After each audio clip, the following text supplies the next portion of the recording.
Hello and welcome to the brand new second season of Tolly Folly, a podcast about Bengali film with Beth from Beth Loves Bollywood. Hi, Beth. Hello. Sujoy, whom you know from the Khandan podcast. Hi, Sujoy. Hello, everyone. And myself, that's Amrita, also from the Khandan podcast. The second season is again about 3 episodes long, and this time we are focusing on a beloved Bengali classic character of Byomkesh Bakshi. Originally written by Sarabendu Bandyopadhyay, Byomkesh is an amateur detective in the tradition of Sherlock Holmes, which is something that everyone mentions at least once in pretty much every adaptation. So if you're a fan of cozy murder mysteries, then this is the Bengali series for you, because there are a ton of Byomkesh Bakshi movies. We have sort of whittled it down to a few that we really want to discuss, and we'll discuss the rationale for our selection in each episode as we go along. And we're also going to go in chronological order based on our selections. Byomkesh is one of the most successful Bengali exports. He's been adapted into Hindi, most famously on TV in the 1980s, and it continues to be a fan favorite, and we'll discuss that. It was also most recently adapted by Dibakar Banerjee with the late Sushant Singh Rajput in the starring role, and that was controversial for many reasons, but is also a favorite of this particular podcast, and we will be talking about that at a later date. However, today we are going to talk about our oldest pick, which is 1967 Satyajit Ray adaptation starring Uttam Kumar, a very big favorite of ours if you've listened to the first series of Tolly Folly. This is a movie called Chiriyakhana. Okay, guys, before we go into Chiriyakhana, I just wanted to talk about detective fiction in Bengali culture, because it seems to me that this is something that Bengalis really enjoy, the murder mystery and just detective fiction in general. Am I correct, Sujoy?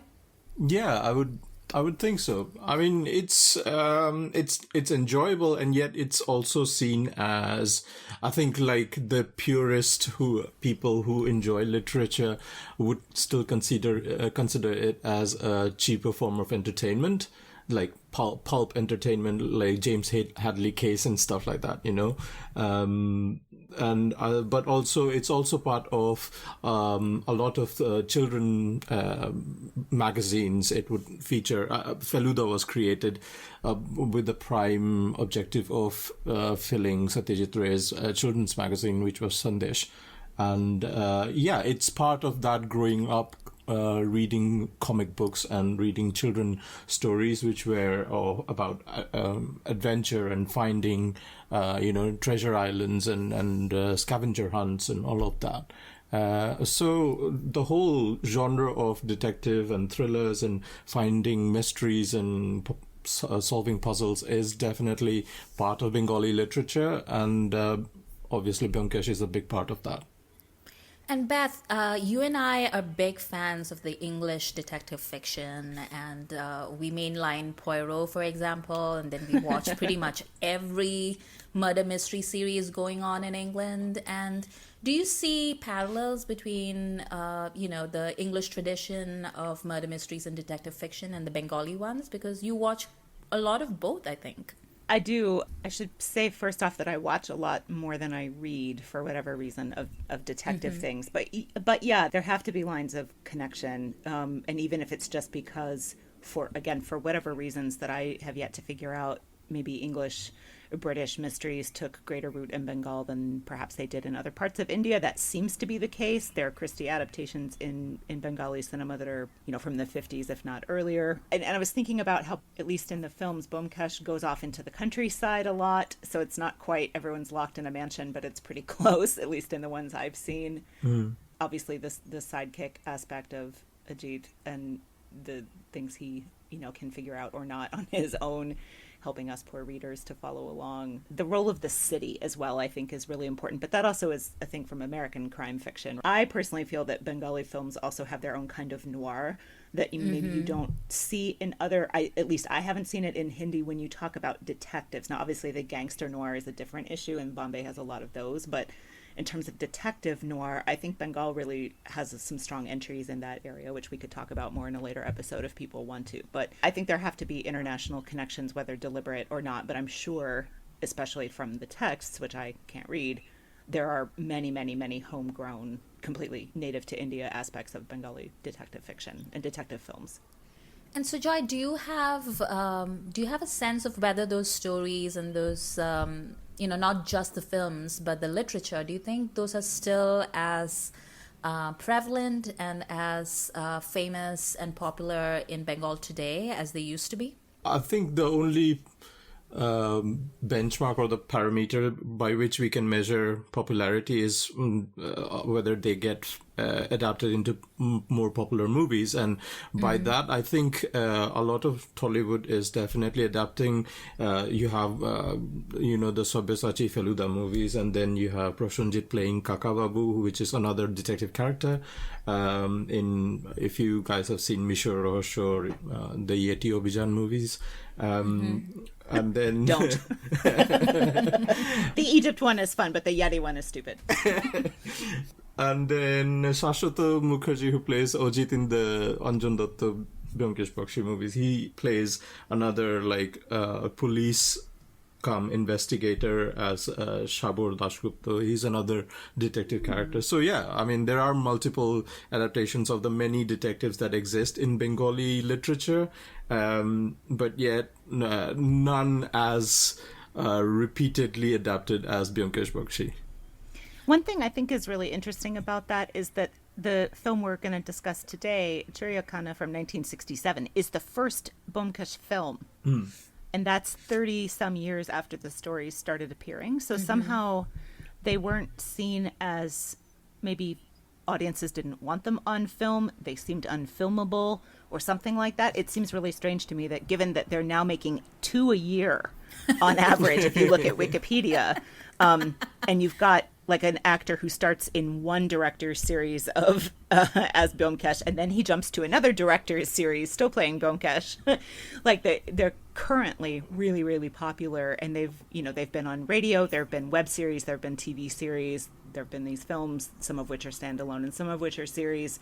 I suspect there are comic versions too. I don't actually know that, but this character, since the 80s, has just kind of exploded as source material.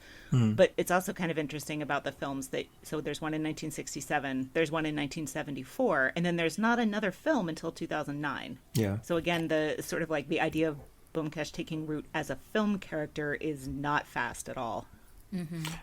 There's also a lot of history around Chiriyakhana and the difficulties that went into making this film.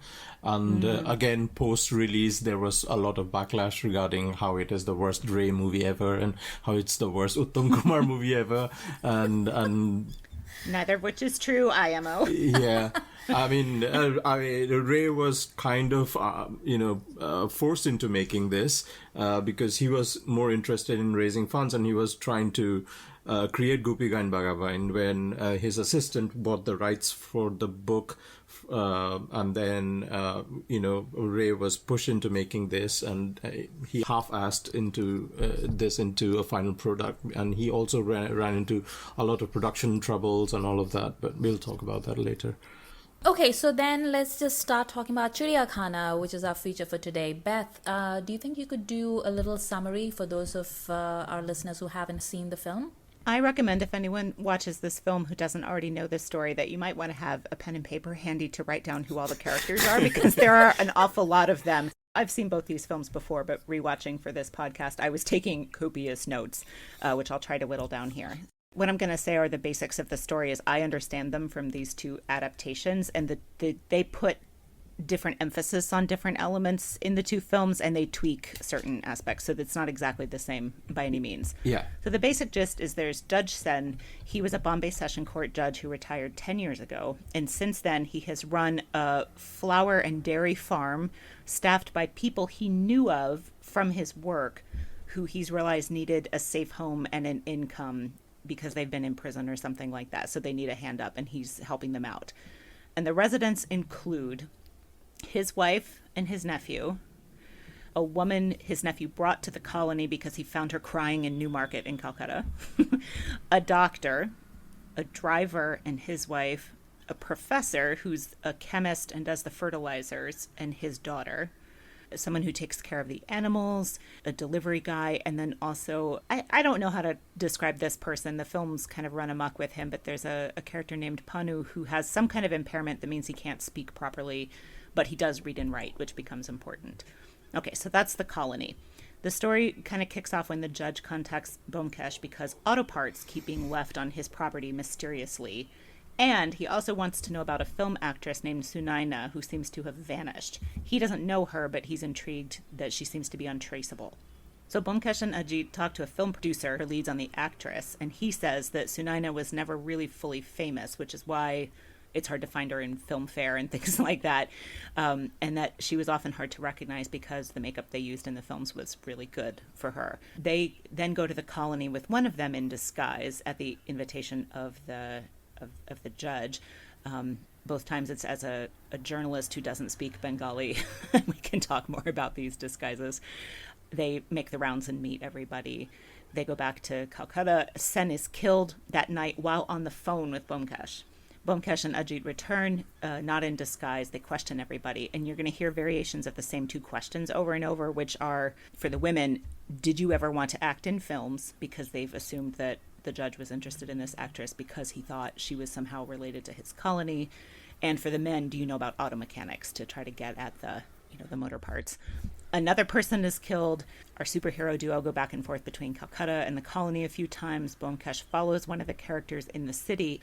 Secret connections are, of course, revealed. And in both film versions, there's a very Poirot-style drawing room speech at the end, kind of saying, leading in one direction that it was this person, and oh no, something else is revealed, and then the killer is identified. And just quickly, speaking of Agatha Christie, this story really reminds me in a few ways of And Then There Were None, because you have a judge who makes all these decisions to assemble people in a semi-remote location because of his view on them based on his interactions with them in his professional experience. So I thought that was pretty interesting. So Joy, this is the first time you saw this film, right? In a very, very long time, yes. Okay. So, Beth, you and I watched it, I can't remember how many years ago, but we watched it once before, and we were not big fans of it, were we? No, we weren't. And I was so happy to see it again because my opinion went upwards quite a bit. Yeah. I think I was surprised about that as well. But before we get to that, I just want to ask Joy about his opinion about it. Mm-hmm. I found it like it's very typical of some scenes just come across as very typical of how Ray films scenes, where he's much better with the scenes and the screenplay rather than the overall theme and mood of this film, and so it doesn't come together in a more cohesive way because there are many jarring elements in this film, right? Especially the Choddovesh, where he becomes the Japanese horticulturist, or where he's trying to break into the doctor's house. So those two scenes just stand out as absolutely jarring from the remaining narrative of the movie. What it does come across, one of the stronger parts of the movie is definitely the parts where characters are talking and the camera zooms in on them one after another as the conversation goes on, almost like it's inviting the audience to come closer and listen to their conversation and be a part of it. And it's really immersive in how the camera almost tempts us into the story, and I think that's really masterful. And the story by itself, because we are in 2020 and we have been exposed to more cynical and more evil things on popular culture, in media, in real life, it is still a very 1930s, 1940s, I don't know when exactly this is set in India, but the crime by itself, we have seen this sort of murder mystery elsewhere, but it's very of its time.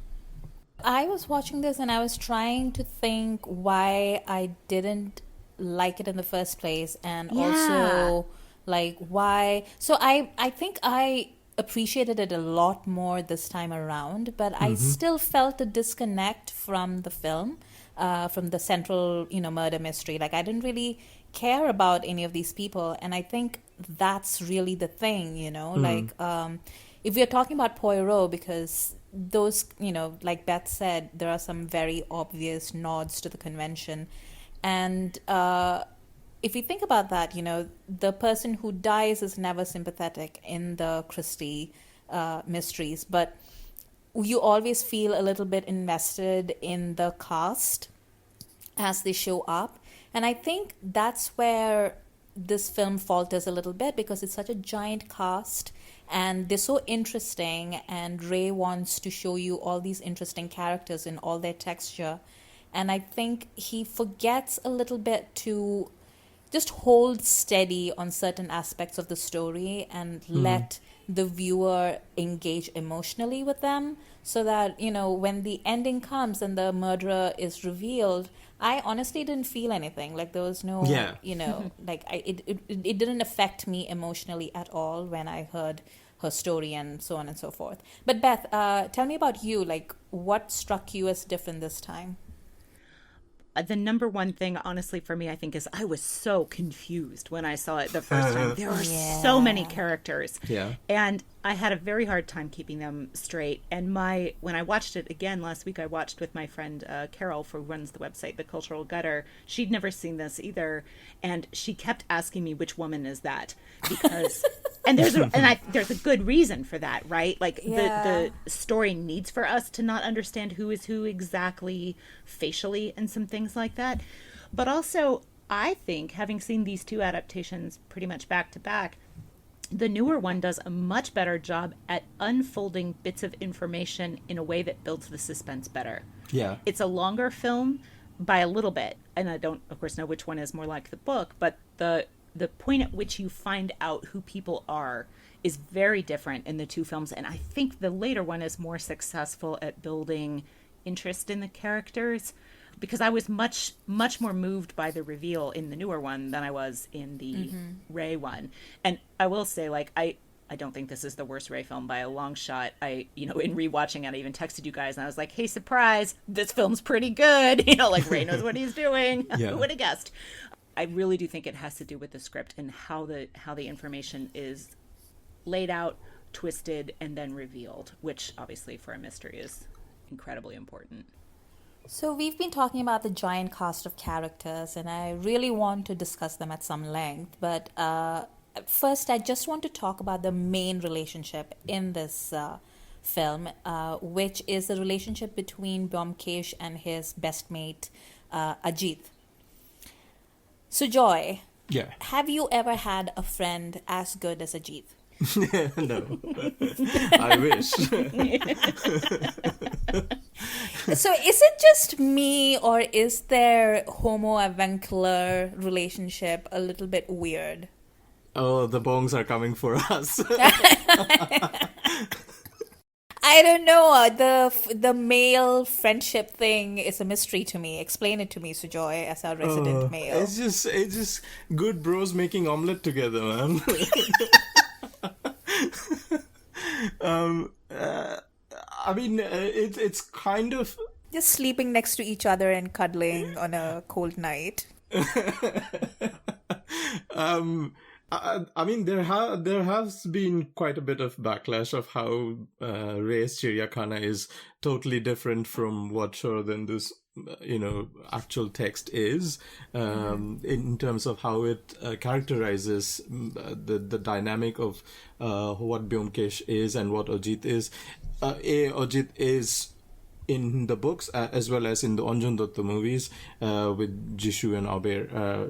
Is totally narrated by from Ajit's perspective. So all the stories are basically what Ajit experienced in this case when he's thrown into what what Byomkesh is up today, today this happened and all of that. So he's the narrator. It's also his bread and butter because he makes money out of the literature that he sells to publisher. The Misadventures of Byomkesh Bakshi is his text.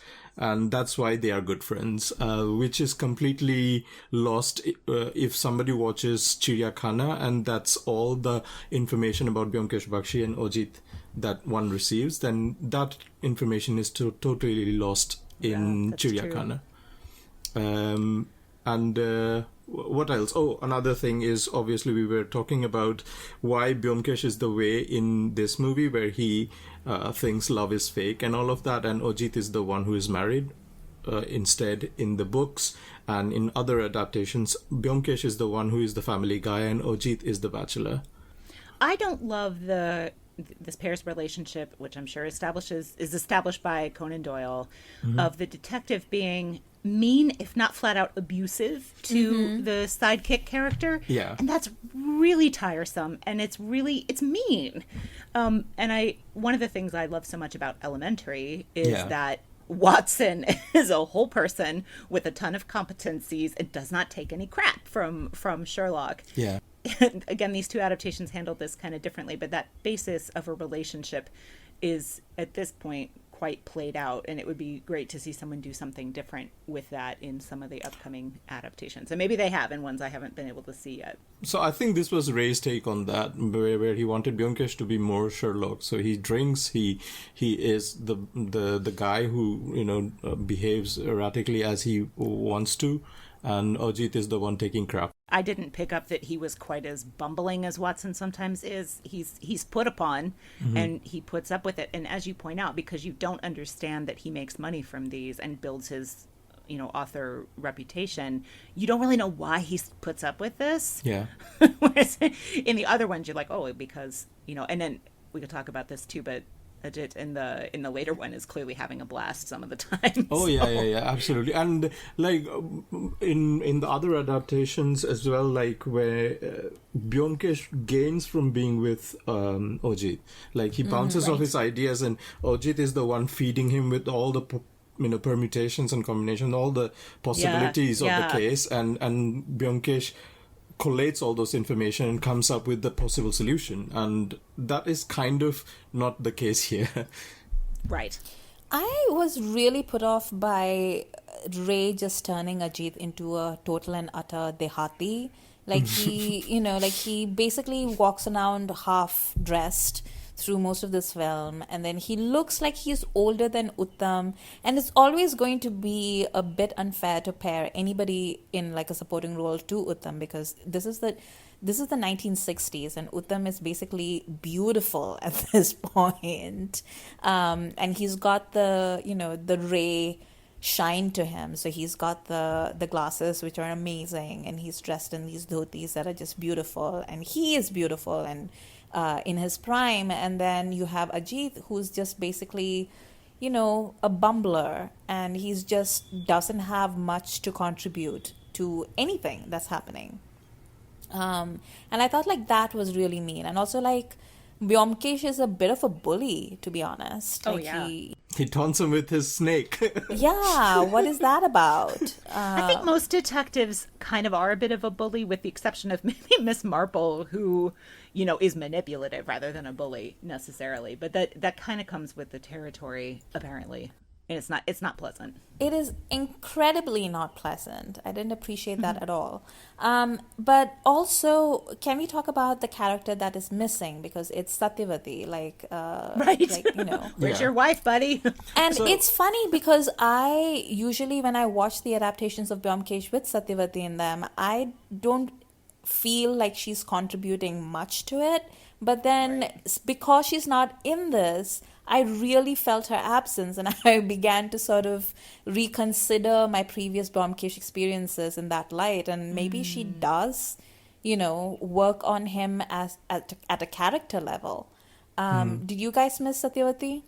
I mean, the other adaptation of the Jisshu and Anjan Datta movie of Chiriyakhana kind of addresses that. So they make at the end of Chiriyakhana, where they are again talking about the whole case and they are laying out all the cards and how Byomkesh went about solving this, they are talking to the film producer who, introduced them about the story of Sunaina. And the producer is very, very much impressed by the story, and he's like, I will buy the rights to this and make it into a bioscope. And Satyavati comes into the scene and she suggests that that you should make the movie, but in the movie version of this story, Ajit should be the one who is married and not Byomkesh. And the producer suggests that Uttam Kumar should play Byomkesh, which is funny. In the Jisshu version, again, Satyavati is actually contributing to the final crime solving. And he treats her badly, too. Yeah. He's not nice to his wife.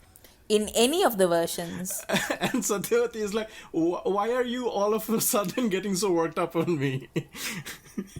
But also, like, the kind of things that various characters say about women in this film, it's just like one thing after another. And I don't know if it's supposed to be a commentary on, like, society in general, or whether it's just a collection of, like, the worst men on the planet, because it's relentless. And I actually had to laugh at that one point where the judge meets his would-be wife, live-in partner, mistress, whatever.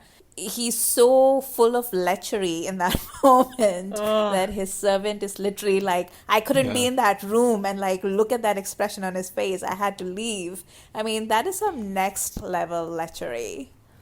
Ew. I think that Ray, for all the films where he creates or is part of creating these female characters who are glorious, Charulata, Devi, Mahanagar, some of these, he's not always great with women. And the Goopy films are the standout for me. A little bit the Feluda films, but the first Goopy film only has one woman, and I'm not even sure she speaks in it. For certain kinds of films, and it maybe is these more adventure-y ones, that's the theme among these three. It's like he can't even conceive of a woman being involved. Yep. It's pretty frustrating. This one is less so than the other two, I would say, since there are the four women who are all important in various ways in the mystery. But even again, the later film does a better job with them. Yeah, very true. So now we've talked about Ajit and Byomkesh, and we've talked about Satyavati and how she doesn't exist and like all that kind of stuff. But what about the other characters? Do either of you have like one other character that you thought was great or like really appealed to you on an emotional level? I think for me, Damayanti, the wife of the judge, in the Ray version was much more emotional of how, she went from being homeless to become, a part of the judge's life. And then when she's lost her husband, and on the morning when Byomkesh visits the house, and she's trying to, like, Byomkesh is interrogating her, and when Byomkesh asks her, when did you discover that your husband was dead? And she was like, every morning he wakes up early. Today he didn't wake up at all. The camera zooms on her and Byomkesh is in the background. That scene is so beautiful, and I think that captured the grief and the sorrow of that character so well, and I think that stood out for me. How about you, Beth? I think it's the professor, and it's because they are so different in the two adaptations. I thought that was fascinating. So in the Ray version, the professor is, if I remember right, is kind of chipper and jolly and trying to be helpful. Yeah. And in the later one, he's very antagonistic all the time. He's always yelling about people, how don't you spread rumors about my daughter, how dare you, I'll kill you, I'll come for you, and he issues lots of dire warnings. It was interesting that they chose to take the same source material and do something so radically different with it. I enjoyed both of those performances a lot. I think for me, I didn't particularly connect to any of the supporting cast of characters, as I've said before, but I found them all interesting in various different ways. And I think the professor's daughter, Mukul, I think I just saw her as such a wasted opportunity, because there is a wealth of like emotional stuff to be mined in that little love triangle. and in the things that she chooses to say and not to say, and the way she responds to the interrogation, and also Bijoy's reaction to her when she refuses to incriminate him or to serve as his character witness, like she chooses the middle path. And I feel like that's the kind of thing that I was thinking about when I thought, that Ray could have just spent a few more minutes on certain characters and sort of let them play out a little bit. Like, it doesn't need to be like a full-fledged subplot, but maybe just a little bit more. And I really felt like that was a wasted opportunity. Yeah, there is a sense of like a rushed flow to how the film pans out. Like, it's more interested in actually solving the murder rather than invest in these characters, supporting characters, even though they are quite crucial to the creating the confusion to the audience and not serve as an emotional connect. Which again comes back to even the culprit, we are not emotionally invested in whether he is or not, because when we find out there's nothing really bizarre or exciting about it. So let's come back to like Satyajit Ray, who is basically, the man upon whom like all of this rests. For me, I think the reason this movie didn't entirely work is because of Ray, and it's funny because the reason why I like the movie so much more is also because of Ray, but I'll come to that in a minute. I think what happened with this film is that we're used to certain movie-making conventions when it comes to detective fiction or to like murder mysteries, the pace of the action and the just the rate of like shots, especially as like a modern audience. And this is a film where Ray seems to have just taken his time in sort of telling us the most bizarre things that have nothing to do with anything, I really enjoyed that part where the judge is showing them through the colony and like introducing them to people, but it has this leisurely pace to it where you're just like, what is happening? Like, hurry up. Like, the setup just goes on forever. And then some of the things, like, it's really great. Like, when the servant comes to Byomkesh and, like, gives him background information about the judge and his wife. Like, that kind of stuff just goes on really well. But, like, there's also just tons of things that happen where you're just like, has Satyajit Ray never seen a detective movie before? Like, the part where he finds out Dr. Das's secret building and why does he kidnap that woman? Like, I didn't understand why he kidnapped her, and like why is she just sitting there and like letting him do whatever he wants? Like, I don't get it. And then like he ties him up, but in the most inefficient way, just the mouth and nothing else. Yeah. what even is happening in that scene? I don't know. And then she's like tapping her foot along to some music, and I'm just like, lady, what the hell? Do you think there's some other scene with her that got cut? Like, she really does seem to be going somewhere, and then he leaves, and you never see her again. And they don't even refer to her again, I don't think, right? No. And yet she gets a name. So it's very odd. She's wearing, quote unquote Western clothes. She has a knee-length skirt on. Is that why she's there? To show leg? Oh, maybe. It's supposed to be set in like an Anglo-Indian community in Calcutta. Right. But why? But what does that have to do with anything? Because that's where the doctor's chamber is. I guess we're just seeing how debauched the doctor is because he sublets to Anglo-Indian women who wear skirts. Like, I don't know. I feel like we're missing some sort of like cultural information from the 1960s that is not accessible to us. Maybe they're supposed to be working women. Like, I don't know. As is so often the case in these detective adaptations, we're looking at the 1940s through the lens of the 1960s, through the lens of 2020. So, I'm sure there's stuff in the remove that would provide at least some little bit of context for us, even if it's not super important. It would be interesting to know how that character was received by audiences at the time. Yeah. Again, we come back to Bengali friends. Please get your parents and grandparents to talk to us about what they know about films. We're always saying that. Because I've been completely obsessed since we came up with this idea of Byomkesh Bakshi podcast. I've been completely obsessed about reading stuff online and watching everything that is possible. And I came up with this article on Mint, and it apparently was talking about, the curious case of Byomkesh Bakshi and how Ray half-assed through this movie. He has been on record to biographer Andrew Robinson. He basically said, I accepted willy-nilly. And he also said that whodunits don't make very good films because of the very long explanation at the end where the film becomes very static, and he himself does not regard Chiriyakhana as a true Ray film. He then said to a film critic, Mary Seton, that you'll be tickled to know that I won the state award for the best director for Chiriyakhana. Which is back to our statement for best actor, first ever given, and best director, this was really for Mahanayak. This was not for this film. Yeah.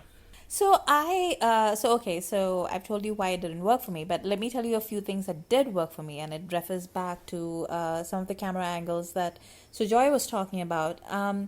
I really, really liked the way this film introduces its various characters.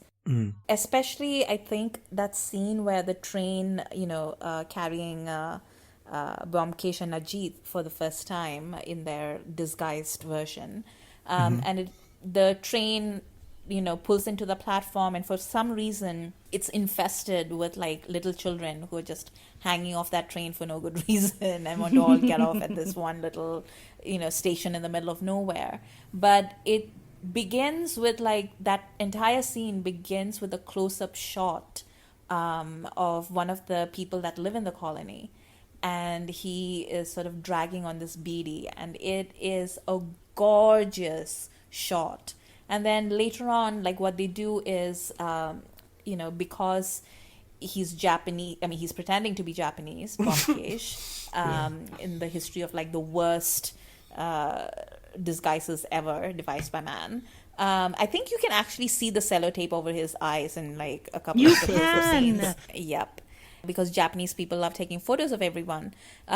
He was taking, so that's how he gets photos of all the inmates, and he's able to do his, wall of crime thing that pretty much everybody that watches a murder mystery or a piece of detective fiction knows is necessary to the genre. The pictures that he takes I kept thinking these are pictures that would appear in Life magazine back in the day. Yeah. Right? Because they're so beautiful. They're just gorgeous portraits of all these people, and you can just see the texture of their skin, and you can see their eyes, and you can really see their personality shining through. I loved it. Yeah. What about you guys? Were there bits in the film that really stood out to you? Uttam nails it, I have to say. I don't know what Byomkesh is supposed to be like based on the books, but as a sort of arrogant detective type who's competent but also frustrated at times, I thought he was great. And the idea of he's got a commandingness to him that you believe that people would... Because basically, who is this guy who shows up and the person who brings him to the colony is quickly dead? So you believe that he can project some kind of authority that people will, in the typical way, say something that's true, but also not everything that's true. And obviously they've heard of him in some cases. As a detective, I thought he was quite good. And even when the material he has is not the best, he's so good. He's just so good. So I'd watch him do basically anything. And this film is better than that to me, but I very much enjoyed watching him in the role. just going off by what you're saying, and Sujoy, you can correct me if I'm wrong, but I've always had the impression that Byomkesh is supposed to be, the perfect Bengali man. He's principled and he's noble and he's athletic and he is an intellectual. And he's also a family guy. There you go. And I always thought that even though this movie was not the best, I always thought that Uttam Kumar was obviously the choice to play Byomkesh because Uttam Kumar is also the perfect Bengali man. The hype around Chiriyakhana was like Ray and Uttam Kumar after the success and the hype of Nayak coming together to make Byomkesh a very loved literature, that exists for Bengalis into the cinema form. That was the hype, but I think Bengalis definitely don't love when their loved piece of literature gets distorted or get adapted in a way, and it's not, how do you say, loyal to the literature.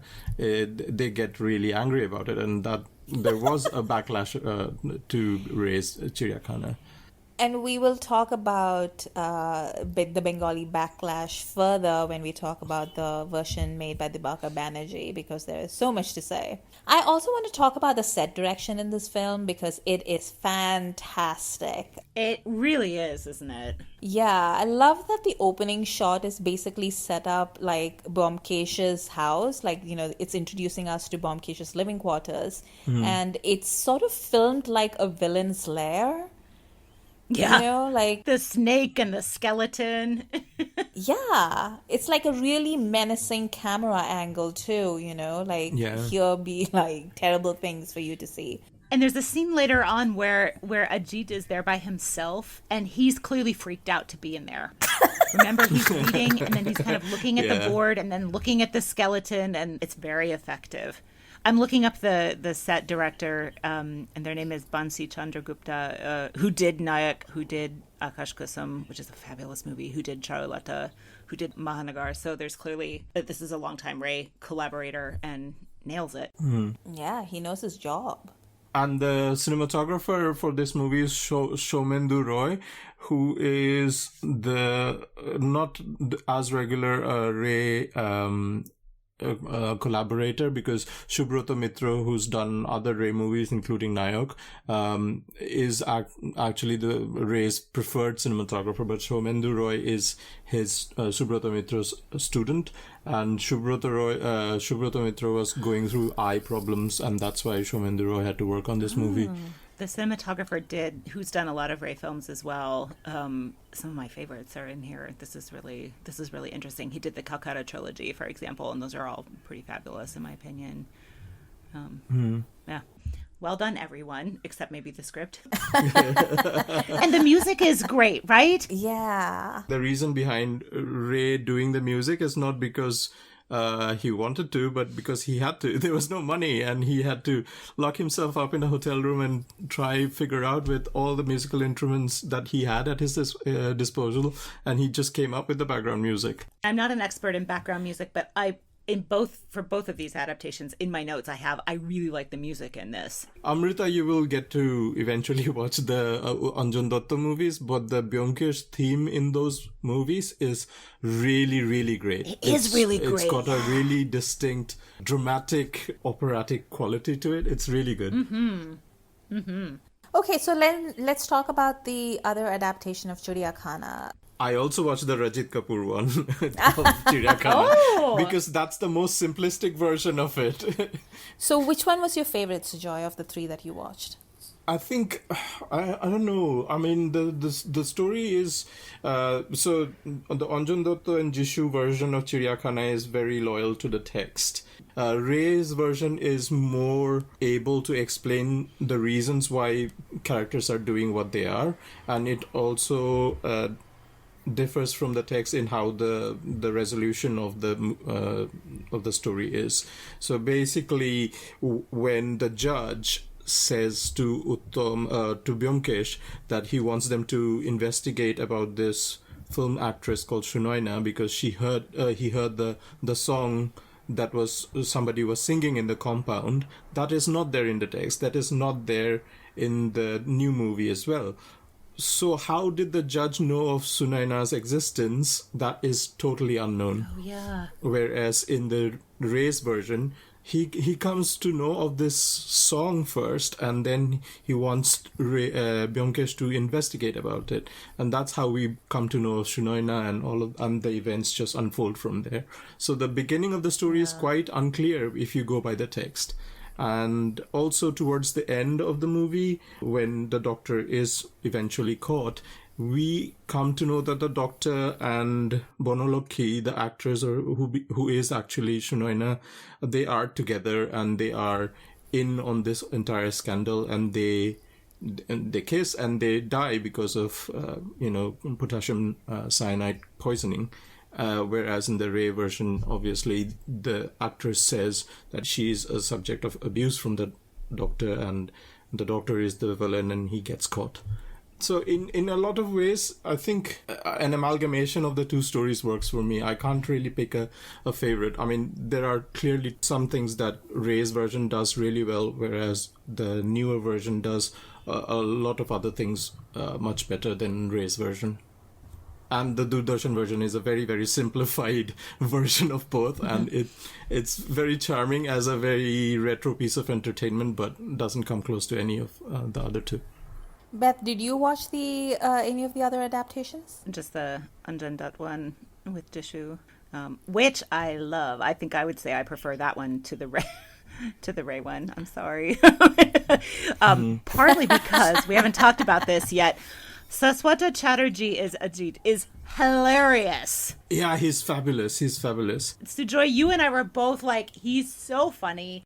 Who's he supposed to be when he goes in disguise as the journalist? So he plays as a journalist. I don't exactly know if that is actually a real character, but he plays like the comic timing in that scene. So in Ray's version, like Byomkesh goes as Okakura, right, the Japanese horticulturist, which is I don't know where Ray came up with that, but. In the newer version, it's Ojit who goes as the disguised version, and he plays it absolutely hilariously, and like Shashwata is so good. Is it less racist? He's a Hindi speaker who's hard of hearing, and so that means that all these Bengali actors are shouting at him in Hindi. It's so funny.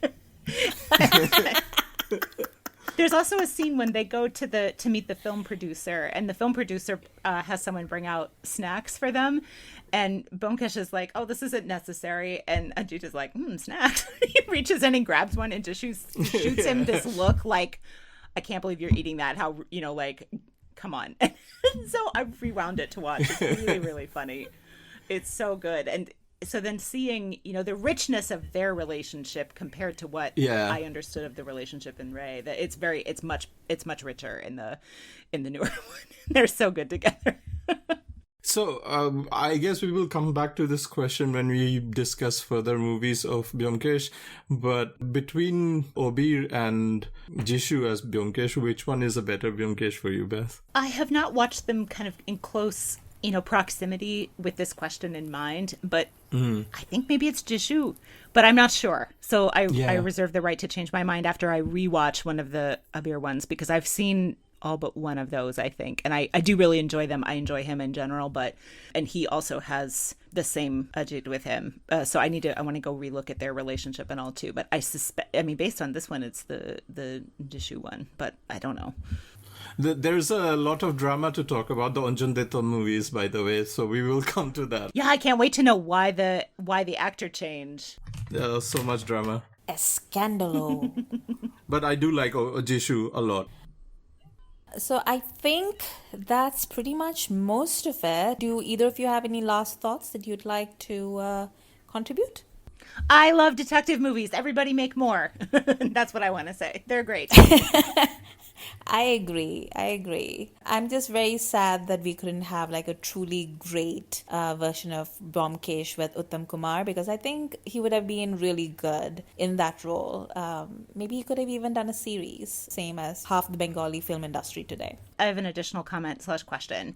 We had asked a couple weeks ago for friends and listeners if anyone has any specific comments on Byomkesh in general, or what the character means to them. We would love to know it, and we'd love to include audio of that in the last episode of this series. So if you would like to record us a little voice note about your feelings about Byomkesh and adaptations, and you can email me at bethlovesbollywood@gmail.com, and we will include your little clip. And also, I want to ask another question that I'm sure comes up all the time, and we will say something that will offend somebody. Feluda or Byomkesh? Who do you prefer? So, for me, definitely Byomkesh. Like, Feluda is definitely a children's comic strip compared to what Byomkesh deals with, like from cocaine to prostitution to adultery and murder and all of that. I mean, it may be a children's classic, but Byomkesh for me, yeah. Amrita? I have to admit, I've never actually seen any of the Feluda things. Ooh. So I would recommend that you watch Joy Baba Feluna. That one's really good. I don't like that one quite as much, but I do really like the second one. Now that we're saying it... Yeah, you've seen it, right? I feel like... Yeah, I've seen it with you. What am I saying? Yeah, I was going to say, surely I made you watch this. And then the ones made by Ray's son are not good, but it's not the fault of the actor who plays him, So, by the way, when we were coming up with the podcast, we did talk about the Byomkesh and Feluda crossover movie, which was called Durbin, with Soumitra as Byomkesh and Sabyasachi as Feluda. And I watched the trailer, and it looks like TV trash. Oh, yeah, it looks terrible. Yeah. Is it a case of, this is our one idea, this gimmick, and then we're going to make a film? It's just like one of those, Diwali crossover episodes where the daily soaps come together. It's kind of like that. Please direct all your pitchforks to Sujoy. I don't care. Durbin is terrible. By the way, so we were talking briefly about how many Bengali adaptations of Byomkesh is there. There is also a web series on a streaming platform called Hoichoi, and they have actually done quite a good job compared to the Colors TV daily soap series on Byomkesh, which has 135 episodes or something. I watched a few minutes of that segment you linked for me, and it's unwatchable, man. Yeah. It's really bad. It's just like 60% reaction shots, isn't it? Can you solve a murder from your living room? Okay, good. Okay, so that was the first episode of our Byomkesh Bakshi series of Tolly Folly. Thank you all for joining. Beth, where can people find you? Twitter at BethLovesBolly. And Sujoy? I'm on Twitter and Instagram at 9e3k. And you can find me, Amrita, on Twitter at AmritaIQ or on YouTube at Amrita by the Book. Thank you all for listening, and join us next time for... Episode 2 is on Sushant Singh Rajput and Divakar Banerjee's Byomkesh Bakshi, and we will also be talking about Rajat Kapoor's TV adaptation of the 90s Byomkesh Bakshi on Doordarshan. So you know you don't want to miss that. Thank you for listening.